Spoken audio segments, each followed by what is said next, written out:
আচ্ছা শোনেন, একটা কাহিনী বলি। আমি তো কয়দিন ধরে ভিডিও বানাচ্ছি না, আমার একটু বিজনেস নিয়ে আমি বিজি তাই।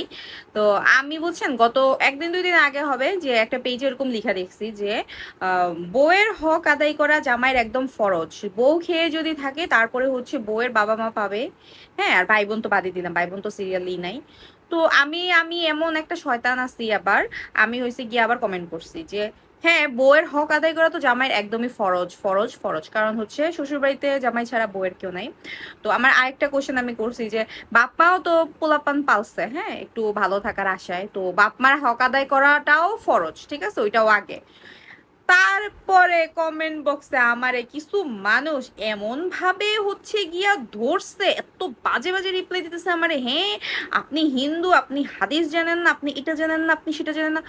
আরে ভাই বুঝলাম না, আমিও তো বউ, আমি কোনোদিনও আজকে 22 সাল থেকে আমার বিয়ে হয়েছে, 22 সাল থেকে আজকে 25 সাল প্রায় শেষ, আমি কোনোদিনও আমার শ্বশুর শাশুড়িরে হচ্ছে গিয়ে আমার জামাইয়ের আমি নিষেধ করি না যে এটা দিও না ওইটা দিও না, এটা করো না ওইটা করো না। মানে আমার কথা হচ্ছে কেন, বউয়ের হক তো বউয়ের, আর বউ আরো মোটিভেট করবে সবাইকে যে যাও সবাই মিলেমিশে থাকি বা একটা কিছু। মানে এখনকার আর যারা আমার কমেন্টে রিপ্লাই দিছে এরা সব হয়েছে গিয়া আপনার ইয়া, মানে আনম্যারিড প্রায়, মানে কথার পৃষ্ঠে জানতে পারছি আর কি। এরা বিয়া হওয়ার আগে এই অবস্থা, আর বিয়া হইলে কি হবে এদের।